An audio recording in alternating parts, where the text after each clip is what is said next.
Hi, my name is Janet Travers. I'm with the San Diego Writers and Editors Guild, and we are discussing our anthology, which is called Good Luck with That.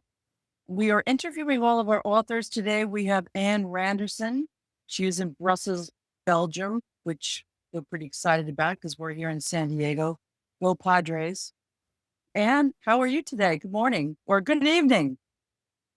Good morning, Janet. Thank you for inviting me today. I'm very excited to be here. I'm fine. It's actually warm, but Brussels isn't known for its warmth. But lately we've been having a hot streak, so it's quite warm.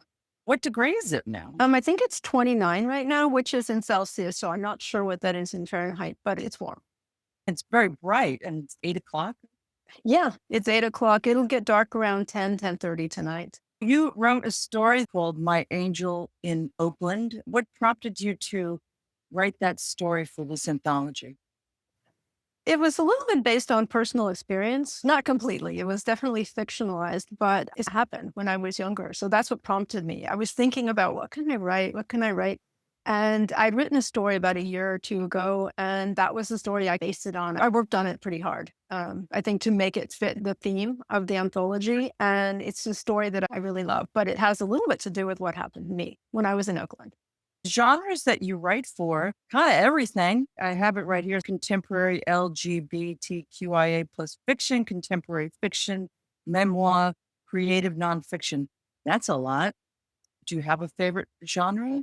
I think contemporary fiction in general, women's fiction, literary fiction. I don't write literary fiction, but I'd like to. So I keep writing and writing until it becomes literary. I hope so. I also write poetry. I was in a poetry anthology in San Diego this year too. But yeah, fiction in general is what I like. You're in a couple of organizations in San Diego, but you live in Belgium. Yes. It's Yes. just very unusual. Don't mind me for asking. It's just exciting to a Padre girl. Yes. Oh, yeah. I was born and raised in San Diego. So I'm actually a San Diegan at heart. I lived there until I went to college. I actually used to know the lineup in San Diego Padres because my brother knew the lineup and he memorized it. And somehow I learned it way back when. So I'm very much part of San Diego. I was just there for a couple months and just came back last month. I was reading the interview form. I'm just going to go through it. If you don't mind, before we start getting into you as a writer, why you became a writer and such. It's nice that you went to my website. I was a co-founder of Cross Cultural Horizons way back when, 2006. Well, actually, I founded it, and someone else was helping me with it. I'm an interculturalist also, and so helping people with different cultures, different business backgrounds, different languages, that kind of thing, I think is really important, especially right now. And through mindfulness, it's really helpful as well. Kind of understanding each other from more of a compassionate level. I think is really important and empathic level. And so through communication, enhanced communication, that's what I do. Do you speak a few languages? I speak a lot of languages, yes. What languages do you speak, just for fun? And I speak English, Spanish, French, Dutch, some Italian, Japanese, and I can understand German and some Portuguese. And then there's a little bit more, but those are the ones that I normally speak. I think that must help in your job. I'm impressed and you're fabulous. I want to go right to becoming a writer. Do you remember the first story you ever wrote? I do. I wrote, when I was a kid, I wrote little stories, but they were so little, I tried to sell them for a nickel. Nobody bought them. I was like 5. But the first real story was in college. I think I wrote a story about a girl who was swimming in a lake. She was overweight and she was trying to lose weight. And someone really believed in her and taught her how to swim. She lost weight over the summer. She was a high schooler. When she came back to school, everyone was like, whoa, because she was tan from the sun. And she was just had so much more confidence. And I wrote that story and my teacher, my university professor, really liked the story. And that was the first time someone had said, I really like your writing. I think you have, she didn't say talent, but there was maybe something there. And that made me believe in myself. And I still have that story. But there's some red ink on there. But ever since then, I think I've believed in myself as a writer. Do you think she was the one that inspired you to be a writer? My grandmother was a writer too, and she taught writing at university. So she definitely had an influence, I think. And my mother was very strict on grammar, which was very helpful. I had a copy of Strunk and White, my grammar book. I have 2 copies now, but I grew up with that. So I think I was inspired by many things. You had a lot of books around your house. Yeah, I still do. I have, yeah. Your mother was a writer or she was a teacher? Well, my mother was a teacher, but my grandmother was a writer and a teacher at university in writing. And she wrote a book, never got published, but I actually liked her book. So maybe one day she's passed away, but one day I'll resuscitate that book and send it off perhaps. Do you write every day? And if you do, how many hours a day do you write? I write every day, absolutely, except for sometimes on Sundays. But lately, it's been a crunch because I do have a publisher for my next novel, and I have a month or so to go. I'm doing another revision of my book. And so I'm writing about 4 to 5 hours a day right now in the summer in Belgium, which is unusual because most people are out enjoying themselves or on holiday. But I'm really writing a lot. Does writing energize or exhaust you? So how are you after your 4 or 5 hours a day? Well, after 4 or 5 hours, I need to take a walk. And everyone where I live knows me because I walk around a lot. They think I don't work because I just walk around. From working with coaching clients or for writing, I need to walk around and let it go. But it energizes me. I'm in the flow. I'm really into what I'm doing and I love what I write. I'm not saying it that way. I just love editing as well. And I'm definitely in the editing process, which I'm enjoying very much. How many edits have you gone through? This book, it's on my fifth. I'm on my fifth version of the book. A lot of writers don't do 5 versions. My first two books was 13 versions, which is a lot. So I spent 13 years writing the book. Every year I'd start over in January, 13 years of that for each book. This one is only 5. So I'm hoping once they give me an editor, I will maybe a sixth version. Hopefully there will be very little to do because I've been heavily editing it. Can you start by yourself from beginning to end? Always, yeah. Do you have any other people looking at it that you discuss and you in the writing group? Yes, I did about 2 years ago. I sent it to a publisher and they gave me some feedback, and that was really helpful. Based on that feedback, I rewrote some of it. I also had 6 some sensitive sorry, can't pronounce that, sensitivity readers because as you can tell, I'm white and I'm cisgender, I'm a woman, but I have characters in my novels that aren't always white, cisgender, and a woman. So they're different people from different backgrounds. And I want to make sure that what I'm writing is really representing them authentically. So I contacted people who are different than myself to read my story, to give me their advice. And based on that feedback, I rewrote a lot of things in the book just to make sure. Some people said, you nailed it, so I didn't have to worry. But others, they said, you might want to do this to make it more culturally sensitive. Even though I'm an interculturalist, it's important to be culturally sensitive for everybody who's different than yourself. And are you in a writers group? Do you share your writing as you're going along with anybody, or is it just you? Not at the moment. I have been in writers groups and I find them really helpful. I'm teaching writing. So I teach for San Diego Writers Inc. I have students that are writing and I'm helping them. But at the moment, I'm not in a writers group myself. Although, like I said, I did have sensitivity readers and I do have people, beta readers, who are reading my manuscript. How about plotting? Do you plot? Absolutely plot. Yeah. So I do it. I'm an editor and I've taught writing since 2006. So I know story arcs and plots and all of that. If you could tell your younger writing self anything, what would it be? I would say just keep going. You're always going to get rejections. I got a lot of rejections, obviously. Everybody does, and all good writers do. So just keep writing, keep trying, not taking it personally. Just keep writing and keep going because the more you write, the better you'll write. It really can't get worse. It can't get worse. Luckily not. I'll think about that one. Maybe I'll grow up and be like that. How about, do you find writing therapeutic? Absolutely. Writing is very therapeutic for me. And I think for the people I work with too, I teach creative writing, but I'm also a creative writing coach. And I always tell people, I find it therapeutic and I think you might too. And most people do. Definitely.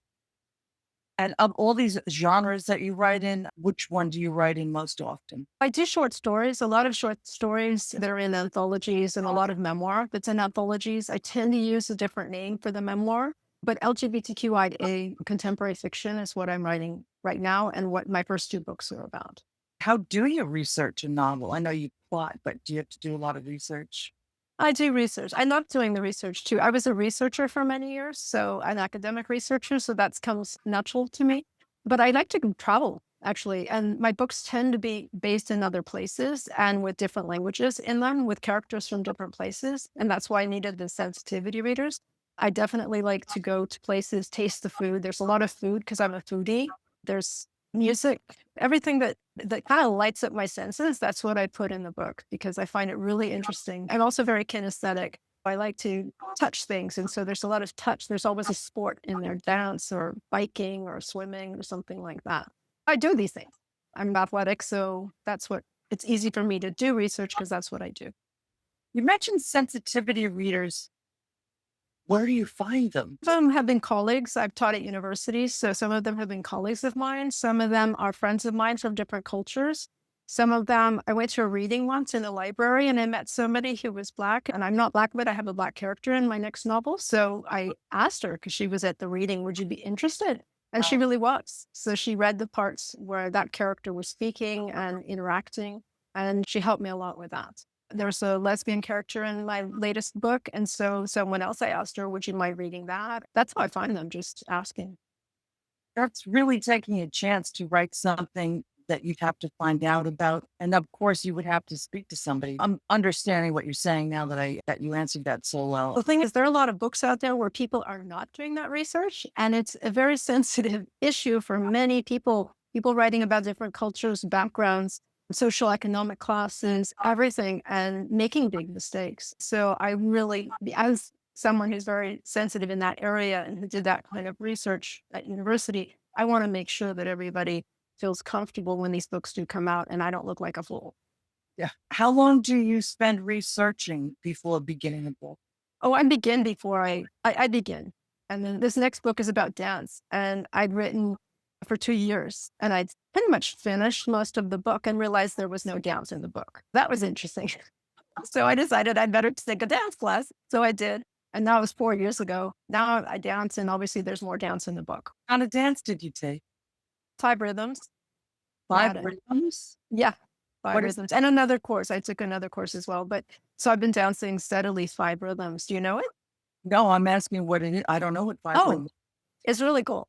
You have somebody who's trained in 5 rhythms, a 5 rhythms teacher, and they have different music. If you read my book, when it comes out, it talks about 5 rhythms because the person also, the protagonist, doesn't know 5 rhythms until she discovers it, like I did. Yeah, it's really cool. Okay, that's a cliffhanger. Don't tell me anymore. I thought you were going to say modern, tap. There's some salsa. There's some salsa in my book too, but yeah, it ends up being more about 5 rhythms than salsa. Well, looking forward to that. What's the most difficult thing about writing a novel or a nonfiction book? I think being accurate, trying to be accurate, whether or not it's nonfiction or novel, being accurate and also making sure that you convey what you want to convey. That's not only interesting to yourself as a writer, but interesting to those who are going to read your book. I feel like if I can write what I know and what I love, people are going to hopefully connect with the book because they're going to know as a writer what I put down is authentic for me and the experience that I have. Some people write about things that they don't know anything about, and you can tell when you're reading the book that they haven't done the research or that they're not really passionate about the subject. Of course, if you're writing speculative fiction or something, maybe you've never actually gone to the moon, but the person has passion and they're writing about that passion. And that's so important for me to write about what I know and what I find interesting, because I'm hoping that other people will too. Do you try more to be original or to deliver to readers what they want? I think being original, I think is interesting. I hate reading books that are really boring and I already know what's going to happen. And so I put those down. I like being original, but not going overboard. I once had an editor that said, you're trying to be too original and people can tell. So be careful. I'm throwing this out the window. Start that paragraph again. And that was good. She taught me something about that because I was trying to be Proust. He's a French writer. And I was a French major in college, and Proust, I did like my final, not a dissertation, but a final thing on him. And so I was trying to be Proust. And if you don't be Proust, just be yourself, but make it good writing and it will connect with the reader. So you can go overboard sometimes, making things too flowery. He was saying be more original or stop. He was Well, saying, that's the thing. Stop being original. Stop trying so hard. I think that was it. They were saying to stop trying so hard. Just get the story out there. When you write too much and try to call attention to yourself almost, and what the reader wants is to read the story. They don't really care what the writer has to say. If you can get out of the story and let the reader read the story, then it's really helpful. okay. Now to a little bit a different subject. Are you self-published or traditionally published? Traditionally published. Yeah. How long on average does it take you to write a book? Like I said, the first two books. It was 13 years. They were screenplays first. I wrote a screenplay in French.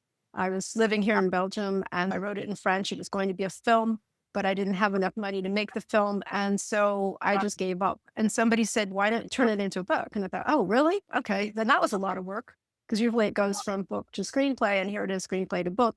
So I translated the whole thing into English and wrote the book, and then another book. It took 13 years, and then to find a publisher too.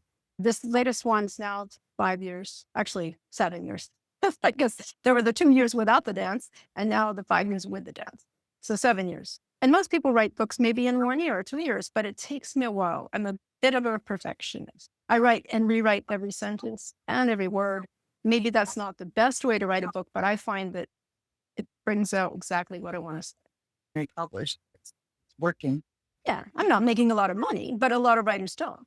But there's that satisfaction of doing what I love to do and feeling like I put something out there that I hope will change the world. I hope that people will identify with some of the characters in the book and they'll say, you've helped me. People have written me and said, you really helped me. I didn't know that people thought like me or that there was a person out there like me. And these are characters that I invented, but it's helping people. And that's my whole goal. Do you think you were trying to attract people who thought like you, or were you conveying what you thought and felt to share with the world? I just have a story. I just have stories and I want them to go out there and I do want to help the world. This next book, especially, I want to help the world. I feel like right now we're in a state, especially in the United States, we need help. People don't understand each other so well anymore. And it's true. And there's a lot of division. And I think this next book especially will help people. When it comes out, I hope it will help people understand each other from different backgrounds. So that's my purpose. That's a beautiful thought. How hard is it to establish and maintain a career in writing, fiction or nonfiction? It's hard.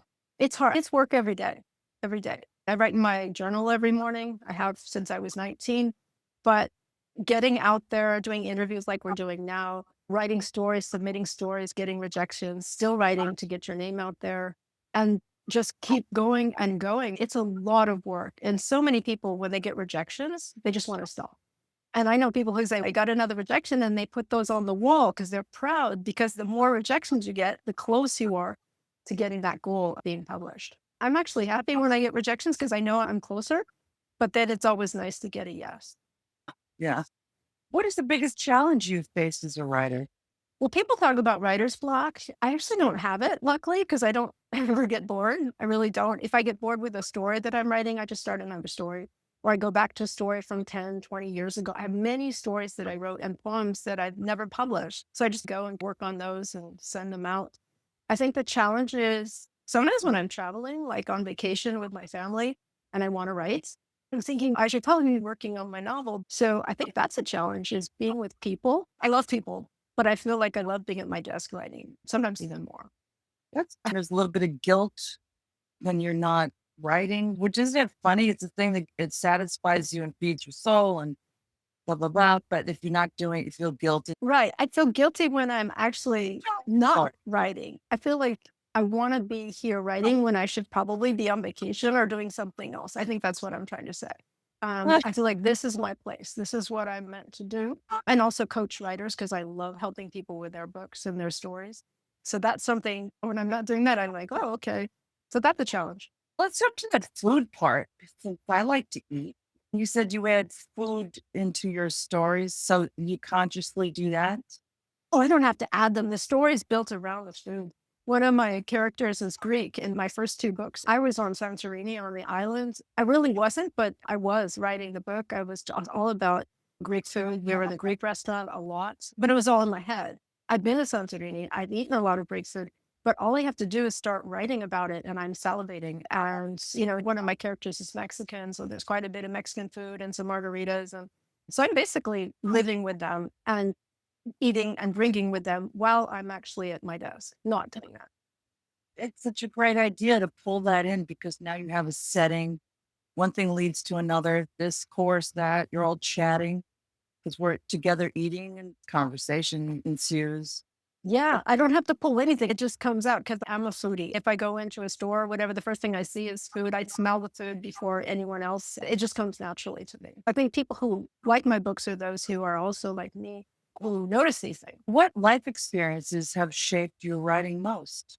Probably living in other cultures and countries. I've lived in a lot of countries, like I said, and I speak languages. Being with people from different cultures and backgrounds, that's definitely influenced my writing. Just like I lived in France and Belgium and Spain and Italy for a while and Japan and the United States and Mexico. Those places really informed how I write. And I know that I don't write like typical Americans because I've lived in all these places. Most of my adult life I've spent abroad. That it makes a difference in my writing. I've told people, clients of mine, not to worry if they've lived in other countries that it might influence their writing in English or their native language. Don't worry, it gives you something that other people don't have.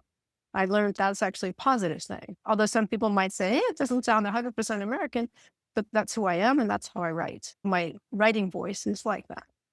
How did the characters in this book come to you? Do you have them all in mind before you start? Do you have them in your back pocket? Do you know what you're going to be doing with them? I definitely plan those out. I'm not a plotter. I'm more of a pantser. I sit and write by the seat of my pants. I do that. I definitely improvise. But for my past publisher, I had to write basically what I was going to do and a proposal, and they would look at that. It was 10 to 20 pages with a synopsis and outline, the whole thing, and then getting that approved. And then I would take each character that I had developed and I would write usually about 6 pages of background of that character, each one, like how old they were, if they limped, why did they limp, did they have a boyfriend, did they have a cat, what is their political leaning. I did all that for all the characters. And my first 2 books had about 18 characters each. That is a lot of work. It took me months just to do that. Character sketch worksheets before I even really got into the story. That's for you or Just for me, just to make sure that what I write is consistent because I have a tendency, like if someone has green eyes, maybe 200 pages later, I have them have blue eyes and you can't really do that. So I make sure, and sometimes I have the pages right there to make sure that that everything is consistent. do you have it up on your wall? How do you? No, I get very distracted. I used to. I get very distracted. So now it's all just right here. That's great. So you can flip through your private cheat book and find out what color eyes Harry has. Yeah. But it's also important when you're doing a series because the stories can get more and more confusing if you don't do that. That's really interesting. I love that. You know your characters better than most writers, it sounds like, if you do all that I know research. my characters so well, but they can get in a fight and then I have a hard time having dinner with my partner. They'll be in a fight and I'll be writing about that scene or whatever. And then it's hard for me to get out of that and then go have a normal dinner. Now, because I'm on my 5th version, I can easily drop it. But I think when you're on your first version and it's still pretty raw, there are those emotions there. Even though I made it up, even though I made up the story, they're still there. Sometimes I'll wake up in the middle of the night and I'll get another idea for dialogue or changing things, and I'll take note of that. And then the next day I'll just rework it. Sometimes I'm in my head quite a bit, but I'm still fun to be around. But I think if I weren't a writer, I might be more fun for people. And same thing with books. I'm always either in a book or writing in general. I look around and I talk to people, but I love being, especially with my clients, I love being with them and their books. That's fun too. When you sit down and you're ready to go tomorrow morning, because it's nighttime there, do you ever get upset? Oh my God, I don't know what I. No, I don't get upset unless there is a fight scene and I'm upset because I don't like what they did to the character. But because sometimes they get out of control. It's so funny. I'm supposedly writing a story, but sometimes they get out of control. And I'm like, wait a minute. And so I have to either kill someone off or make sure that they don't come back right away in the chapter. It's quite funny. But no, I don't. I really enjoy what I'm doing. Sometimes I'll say, oh, yesterday I thought what I wrote was really exciting. And then I'll look at it and go, that's crap. And then I go fix it. But that's normal. Now that, like I said, I'm on the 5th revision of the same book. So there's very little that surprises me. What point of view are you using? Right now, I'm using first person, and that's new for me. When I'm doing memoir, of course, it's always first person. My first 2 books were third person. So she did this, he did that kind of thing. This is first person, and this is fairly new, but now it's been 7 years. It's not as easy, I feel, to write in the first person rather than the third. I tend to like to read in the first person. So I figured if I like to read in the first person, then I want to write in it and see. And I find it very gratifying because you get closer to the characters as a reader. Would you rather read a book or watch television? I think you can tell I like to read a book. Actually, we have a television, but we never turn it on ever because I mean, I think we even have cable. I just don't, I'm not interested. And they have a lot of ads and things, but I love films. Like I love to go to film festivals and movies. I love that. I used to be a subtitler here in Belgium. So I subtitle films, and that's how I got into writing screenplays because I thought I could write better than some of those films, which is funny. So I started taking classes in that. I definitely like to read more than watching TV. Are you a feeler or a thinker? A feeler. I think I have to. I have a business. Still have to think, but I'm definitely a feeler. Like I said, I'm very kinesthetic, so I like to touch things. I like to dance, and when I write, I tend to write about feeling even more than the thinking mind. Those who are maybe more left brain or more thinkers, logical, they might not connect as much with my books as those who are more creative, more right brain, more imaginative, like I am. As a child, what did you believe you would be when you grew up? When I was young, I wanted to be a fashion photographer. Then I wanted to be a dental hygienist. For a long time, memorized all the teeth. So I knew all the numbers of the teeth. That was fun. And I am a perfectionist. I forgot the names. I forgot the numbers, but in those days I knew them and all the muscles in the body, all the ligaments. I was very much into physiology. But yeah, and then being a writer, absolutely. And an actor. What is the greatest joy of writing for you? I think it's the editing process. It's funny because years ago when I was teaching a class, one of my students said, I love editing. I hate coming up with stories, but I love editing. And I just thought, that's strange. I love to develop stories. But now it's the editing process because you can go in and refine it. It's like decluttering because I just went through a decluttering course for 3 months and I decluttered everything in my house. It was really a good thing. But now I can't find anything. I became a minimalist. It's the same. It's like cutting out things, cutting out words, rewording things. And that it's like I took sculpting for 6 months, and it's like sculpting. You start out with a block of it could be wood, it could be clay, whatever, and then you start sculpting it until it becomes something that looks recognizable and even beautiful. So to me, writing is the same. I think the editing process to me, especially like now I'm in the final edits, and that's really fun because you can really see the product. All these classes that you've taken sound like they are baked into the pie of writing. It sounds like you're really adding a lot, learning a lot in order to do what you're doing. That you have more patience than the average person. Well, I think, like I said, I teach mindfulness, and that's helped me have patience. I was not a patient kid. My main protagonist now in the book is not patient, which is a little bit based on me when I was younger. But I became patient, and I learned that through my mindfulness training and my Buddhist studies that I did in Japan as well. But that's helped me calm down and really find the essence in my life, who I am, what is my purpose, and how I can help the world. So yeah, now I feel much more patient. That's a good way to be. I'm just laughing because I had this experience where I said to somebody, "What do you mean you're an introvert? Look at you. You're talking to me." And he just kept laughing, saying, I wasn't like this. Yes, I am like this now. I had to work at it. That's what you are. You're saying people could say you're so grounded and so patient.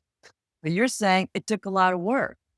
Yeah, a lot of work and a lot of understanding about where I came from genetically, but also my surroundings and how I learned how to be a person and different. I'm 100% different than I was as a kid. And it's baffling even. I feel like everyone says I have had 9 lives anyway. So I'm just in that life where I'm very different than that first life. What authors do you like to read? I like to read a lot of different authors. I tend to like European authors. I like Irish authors, Scottish authors, British authors. I like their humor. It's understated, very subtle. I like that. But some of the ones, like American ones as well, I'm really bad with names though. It's funny. I can read books and I'm halfway through and I love the book, but then I forget who wrote it or the title because I'm so into the book. And I read books very fast. I'll read 2 or 3 a week.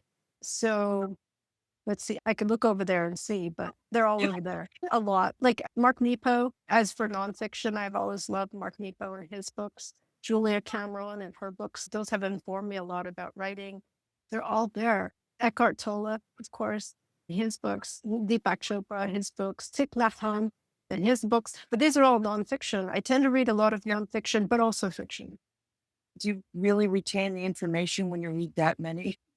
I do. It relaxes me. Some people don't like to read because they want to just lie down and sleep or something, but it relaxes me. I'll lie down with the books. My favorite thing to do in the evening because I'm tired and I've just been writing all day, but I'll lie down and I'll read a book and I just get into the story and that really relaxes me. It calms my nervous system.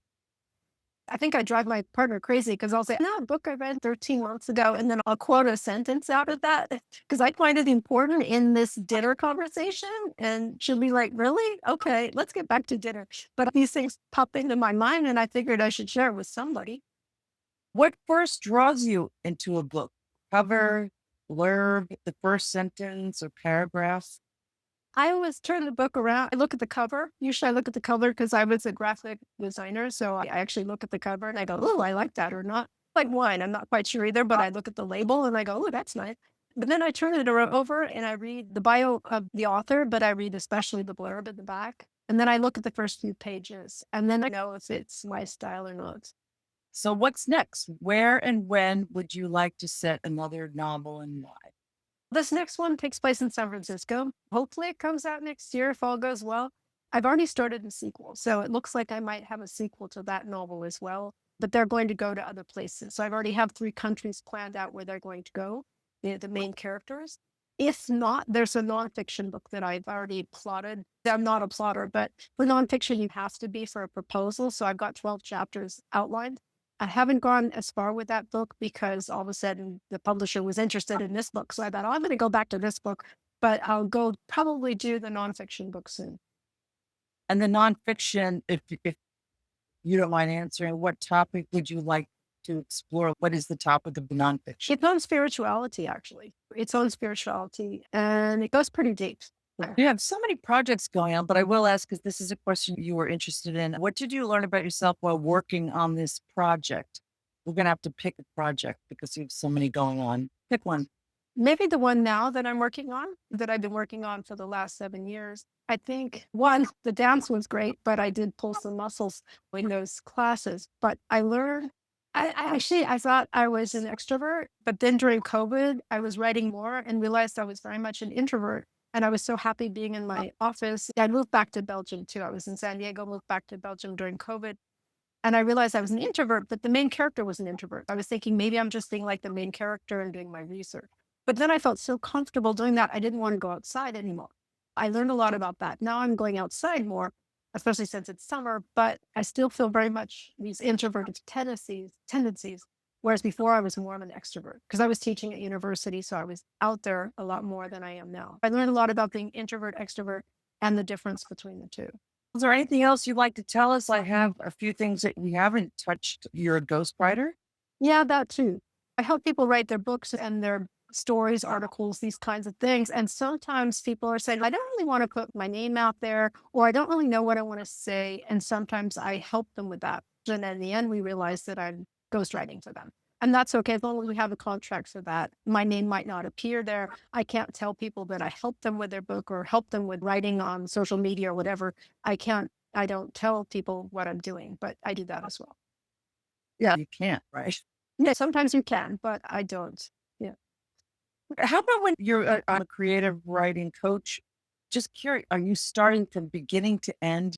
No, Okay. that's not what I do. I'm an editor. So when they have a book, I will edit their book if that's what they want. But as a creative writing coach or book coach, oftentimes we start from zero and go, or they might have written a few chapters and then they want me to help them finish the book or help them write the book. But I'm not writing it, but I'm coaching them through it. I've had clients that have written nothing and they'll contact me and say, I have a book idea. I want to write a book. I've never written a book. I'm not a writer. What do I do? And I said, oh, you found the right person because I love doing that, starting from scratch. Each week we meet and I help them and I give them homework. I say, you're going to write your book. So here we go. And then the next week I say, what did you write? Read it to me. We're meeting online via Zoom. They read me a page or two. I give them my advice and then they ask me questions. I give them my advice. I'm a coach and I'm helping them write their book. They're writing the book. I'm not being a ghostwriter in this case. I'm helping them and they're writing the book fully. Literally being a coach. Yeah, I'm being a coach. Yeah, and a motivational coach. And yeah, and sometimes they don't do their homework. I said that's okay because life comes up and things happen. But they usually end up finishing the book or getting as far as they can, and then they go on their own. You don't yell at them. I do not. I'm very calm and patient, and I know that life gets in the way. They yell at themselves enough. I don't have to yell at them. On the contrary, I tell them to be kind to themselves because writing is a vulnerable process. I agree. Do you think we beat ourselves up a little bit too much as writers when it's not really? Absolutely. So Everybody does. if Everyone thinks they write like crap. It's true. And they don't, but everyone does. They say, "Oh, that's rubbish. What who do I think I am?" And that happens all the time. And I say, everyone says that, don't worry, you're fine. Otherwise, if you love what you're doing, you're probably doing a pretty good job. And then I tell them if there are things that they need to change. so a little bit of imposter is in everybody. A lot of that imposter syndrome. I've had it. Everyone's had it. And then there's a way to get beyond it, but it's hard. What is a transitions coach? I'm a transitions coach as well, which means I help people with major life transitions, with things that come up in their lives. For example, if they're moving to another country or they're trying to make decisions, they're not sure what to do. It really depends. Like some people have contacted me saying, I want to do this job, but I'm not sure about this job. What is my professional identity? Because I'm also a professional identity coach, that kind of thing. Sometimes even there's grief and loss. I help people with that as well. So anything that comes in with life transition, I help them with these things. And it's mindfulness based too. And it ties in with the creative writing coaching because sometimes I'll help people write their books and something happens in their lives. And then we can talk about that too. So sometimes we switch between transitions and writing their book or their stories, and it comes in pretty well. Are you a therapist or I'm not a therapist. It's not therapy. So I really am a coach. it's a coach? And Yes. what's the next thing that you're up to? I know you're part of San Diego Writers Inc. Do you have another class or Yes, I started teaching creative writing classes at San Diego Writers Inc. in 2014 when I was living in San Diego in person. And I taught 2014, 2015. And then I moved back to Belgium. Now I've been teaching online for a few years for San Diego Writers Inc. And I teach 2-hour workshops at the moment. And they're mindfulness based creative writing workshops. And the next one, it's called Prompt Your Passion. That's the name of the workshop. The next one is on the 19th of September this year, 2025. September 19th? And it's online. Anne Randerson, you're a fascinating person. This is very full of information, and you've done an astounding amount of things in your life. It just sounds just fascinating. Thank you. Thank you, Janet. It was so great to meet you and to talk with you today. And I can't wait for the anthology to come out because I'd like to see all the stories that are in the book. This was probably the most interesting, diverse interview that we've done so far. And good luck with your book. It's been a pleasure talking to you. Thank you, Janet. It's been great meeting you and talking with you too. And it's funny, I've been in a lot of anthologies and I'd never been interviewed like this for an anthology. This is great. Thank you to the San Diego Writers and Editors Guild for everything. Of course. Okay. Bye bye. Bye.